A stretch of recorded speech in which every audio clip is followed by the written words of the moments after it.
The United States is a nation of immigrants, going back to the 1600s when the first white settlers arrived from Europe and joined Native Americans. And while nature's harsh conditions greeted the early immigrants, modern barriers are making it difficult for new immigrants to set foot and stay on U.S. soil. In his new book, The Immigration Paradox, 15 Tips for Winning Immigration Cases, a former immigration judge looks at these obstacles. Joining us is author, attorney Charles Ware. Welcome to On Time, Mr. Ware. How are you? Well, thank you very much. It's good to be here. What is the immigration paradox in America? The immigration paradox essentially is that America is treating its immigration issue with benign neglect by not specifically addressing it and not dealing with crucial issues in a timely manner and in a forthright manner. So the paradox is the benign neglect of the process. You have an interesting viewpoint of this. We should point out that for a period of time in the 1980s, you were actually an immigration judge. That's correct. I was appointed by President Carter and Attorney General Griffin Bell back when the Immigration Service was under the Justice Department as one of 10 special immigration judges to deal with the Cuban boat lift crisis. Yes. And in that process, we dealt with some other issues as well. So I was able to learn a lot about it and was able to see real-world perspectives on our immigration issues and how it operates. Your second book on immigration features some of the trademark humor that folks know you for from your first book, which is Understanding the Law. How do you approach it, in other words? What is some of the humor that you try to interject in this process? Well, yeah, for example, you take the difference between an immigrant from Cuba and an immigrant from Haiti. And there's the old joke about the lady who wanted to get out of Haiti, and the immigration official told her, well, go to Cuba, and then you have a better chance of getting into the United States, as opposed to coming from Haiti into the United States. Are you saying it's more difficult as a person of color to get into the United States as an immigrant? Oh, absolutely, and particularly in this day and age, in the post-9/11 environment, where I hate to say bias, but you know, there tends to be one of the fastest growing religions in the United States is the Muslim religion, and a significant number of those people who are becoming Muslims, or who are coming into this country who are Muslims, are people of color. So that's a problem, and it's just something that has to be dealt with all along in our historical immigration history, going back to the Irish, the Europeans, the Asians. Factors such as color, race have always been major factors in our immigration paradigm. You know, in how, I want to get your opinion on this, why and how does it help an immigrant that there aren't clear-cut rules, as you say, for how you get into the country? How does it help or hurt?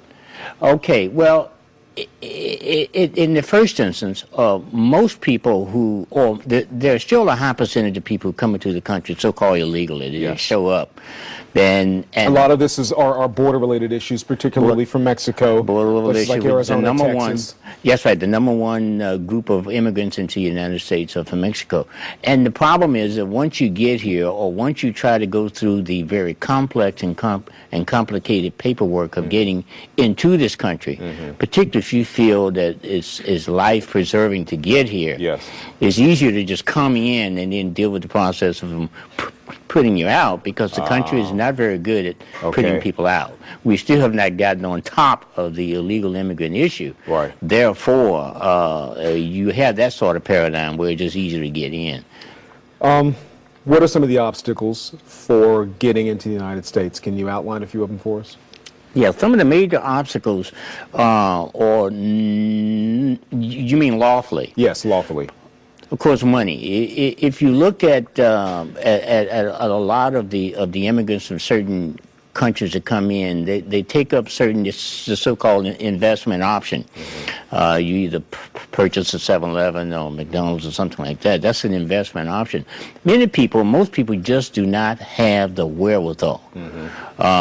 And so the people who do not have the financial resources will frequently come in, and one of the first things you do is you have children. Right. Because every one of those kids born here is an American citizen. Now, so that's your toehold. In reality, does that make them Americans? No. If they're born here? Yeah, if they're born here, yes. They're Americans. If you are born in the United States, even if your parents are illegal, you are automatically an American citizen. American. And let's be honest, this is why some people would want to have children here, so their kids can be citizens. That's one of the main reasons. But that does put a tax burden on other Americans, does it not? Oh, it absolutely does. And those kids, when they grow up, the next generation, I'm sure the immigration laws will be changing with respect to their parents. Now, I want to ask you as well, Attorney Ware, because by some tokens, or you would listen to people and they'll say, look, the immigration laws, and you're saying this, are not necessarily structured well and not necessarily fair to folks, but can't you also make the argument that stricter laws need to be in place, particularly in a post-9/11 world? It's not necessarily easy to get into Canada or to Italy or in other countries, and that's for a reason. Why should the borders of the United States be any easier to get into than any other country, in other words? I absolutely agree.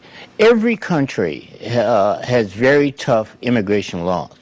Not just the United States. The United States is actually one of the easier countries, really, immigration-wise, to come into.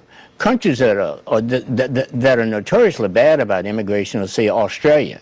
Australia used to have a law that you had to be white to even get in and stay for a period of time. They call it the white law, which they just recently went off the books. Wow. But most countries do have tougher immigration laws than we do.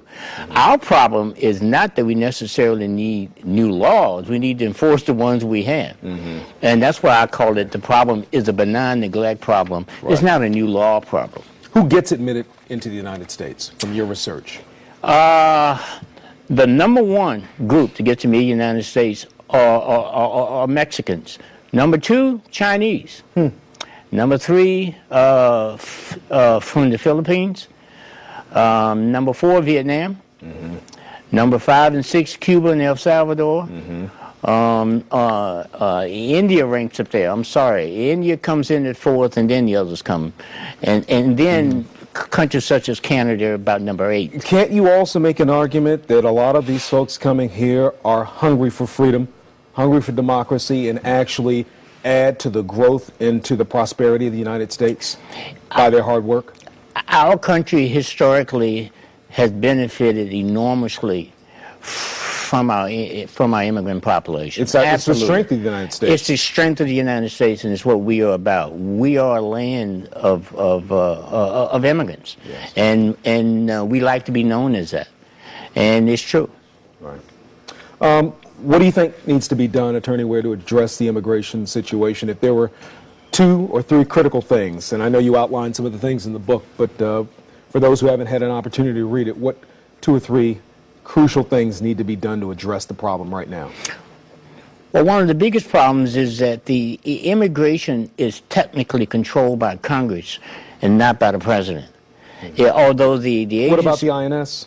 Yeah, INS, all of that is within the executive branch. Okay. But in terms of the laws, the quotas, the criteria for coming into the United States, it is really hands-on control by Congress. And Congress is a huge committee. Right. And as we find out from most organizations, when you govern by committee, it's very difficult to accomplish to go. INS, correct me if I'm wrong, INS was under DOJ, Department of Justice, but it's now under Homeland Security. Is that correct? That's right. What happened? INS was transferred in about 2003 over to BCIS, and then under the Homeland Security Act of 2002, and then it was transferred into the USCIS, United States Citizens and Immigration Services, all of which are under the Department of Homeland Security now. I understand. All right.